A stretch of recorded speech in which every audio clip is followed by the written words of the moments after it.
This is a fan-generated show. If you would like to support us, please go to jamieglazov.com, and also don't forget to subscribe to our YouTube channel. All your support is greatly appreciated. For the Jamie Glazov Gang, I'm Brandon Howse. In our last commentary, we talked about the revolution that's taking place in America that really began in earnest in 1933 when the Frankfurt School came here to America at the invitation of John Dewey, and he dropped them down at Brandeis, Berkeley, Princeton, and other power centers. They particularly said they would go after education and media. Education and media. They would attack the existing morality of the culture, change the values of society until the society embraced openly and willingly socialism, the economic philosophy of Karl Marx. Well, indeed, a study in November of 2017 showed that 58% of millennials want to live under some form of socialism. So indeed, the Frankfurt School are well on their way to accomplishing their goals since they arrived in America in 1933. To better understand the Frankfurt School and what they sought to do and how they actually are accomplishing it, we have to understand who were the thought leaders they followed.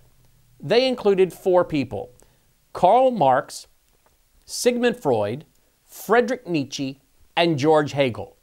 If we can understand the worldview of these four men, we can better understand the worldview of those who led the Frankfurt School that brought this revolution to America and said they would go after education and media to carry out a revolution within America. Again, if we want to understand how they're carrying out a revolution and the worldviews by which they're doing it, we must understand the four men the Frankfurt School leaders followed.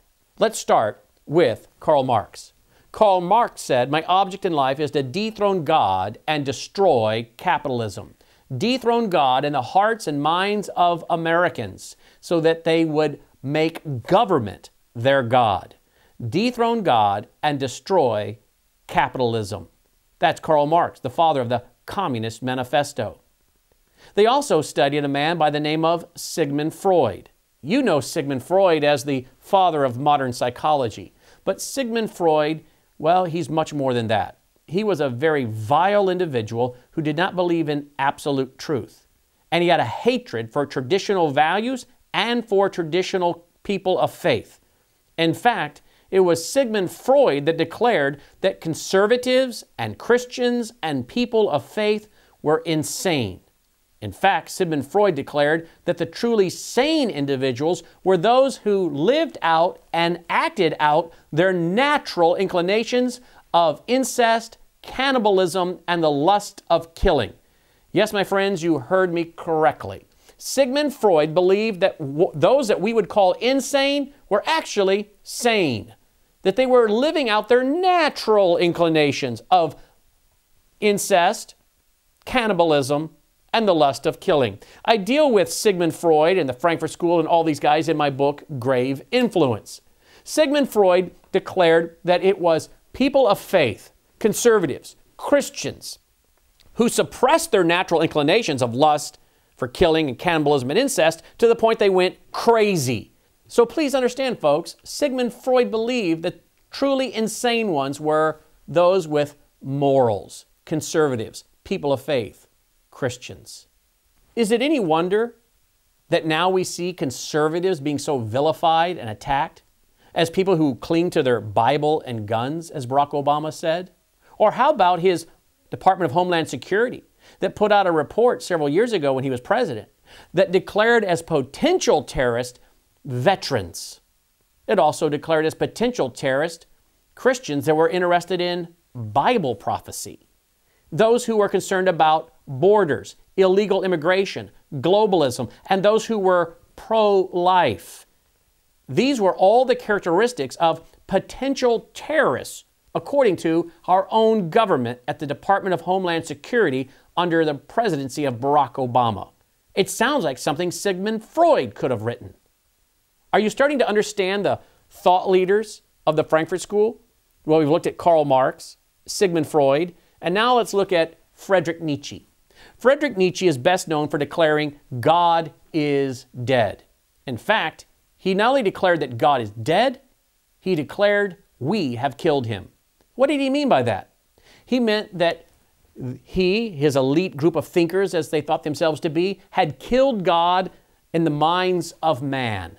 And by killing God in the minds of man, they were dethroning God. That seems to fit up with what Karl Marx said he wanted to do, dethrone God and destroy capitalism.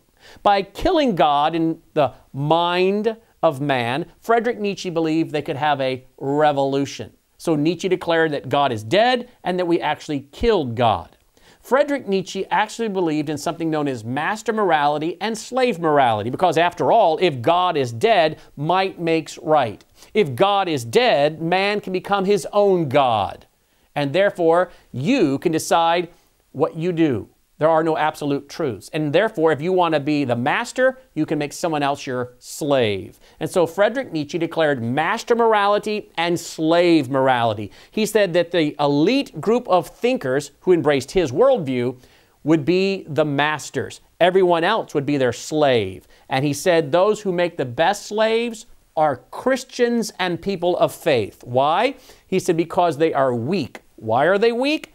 Because they have a sensitivity toward the elderly, the weak, the infirmed, the sick, the disabled. And Friedrich Nietzsche said this made them great targets for becoming slaves. Again, are you noticing whether it's Karl Marx, Sigmund Freud, or Friedrich Nietzsche? They not only hated conservatives, they hated conservative people of faith that believed in absolute truth and morality. Well, did you know that Friedrich Nietzsche is one of the most read authors on college campus today? In fact, he's praised. He's lauded. He is someone to be looked up to. He's the father of postmodern thought. Have you ever heard of postmodernism? Well, Friedrich Nietzsche is one of the founders of postmodern thought that says that truth and reality are created by man, not by God. That's Friedrich Nietzsche, who is praised on college campuses today and is one of the most read authors on college campuses today. That does not bode well for the future of America if more young people embrace the worldview of Friedrich Nietzsche. Friedrich Nietzsche used to sign his letters, Friedrich Nietzsche, the Antichrist. Sometime he would sign it just the Antichrist. He spent approximately the last 11 years of his life out of his mind. Friedrich Nietzsche was also, respected by Adolf Hitler. In fact, Hitler liked to have his picture taken staring at a bust of Friedrich Nietzsche. Friedrich Nietzsche taught the idea of a superman. In other words, an individual that would become so evolved in his thinking to become his own God, who did not worry about right or wrong, and who rejected Christianity, that he become a superhuman being in effect. And so Hitler loved the idea of that. In fact, Hitler took the idea of Nietzsche's Superman and combined it with Charles Darwin's Darwinian evolution, and that helped to fuel the Holocaust and the slaughter of 6 million Jews and 5 million non-Jews. In fact, Nietzsche declared that Christianity was a great and enormous blight, one of the greatest curses of all time. Friedrich Nietzsche hated Christians. And you can understand Adolf Hitler hated Christians and, of course, Jews. And what is under attack today other than the Judeo-Christian ethic? The Judeo-Christian ethic. We see in America today people of faith, Christians and Jews under assault, under attack. Is it any wonder? Look at what Adolf Hitler did. Who helped to inspire him? Friedrich Nietzsche. And then the fourth man the Frankfurt School followed is George Hegel. George Hegel taught the idea of thesis and antithesis, idea, opposite idea. These ideas would fight and create chaos, and the change would come from the chaos. That's exactly what Saul Alinsky said many years later. The change comes from the conflict or the chaos. And so by implementing the worldview of Karl Marx, Sigmund Freud, Friedrich Nietzsche, and George Hegel, the Frankfurt School sought to create chaos in America. Confusion, moral chaos. And that's exactly what's happening. And then they would exploit that chaos to bring in more government, socialism, advancing their cultural Marxist agenda. So my friends, when you understand the four thought leaders of the Frankfurt School, you can understand the goal of the Frankfurt School and how they've been so successful in America by making Karl Marx, Sigmund Freud, Friedrich Nietzsche to be heroes in the mind of many on our college campuses. For more information on this topic, I wrote a book called Marxianity, as well as a brand new movie called Sabotage. You'll find it all at sabotagethemovie.com. That's sabotagethemovie.com.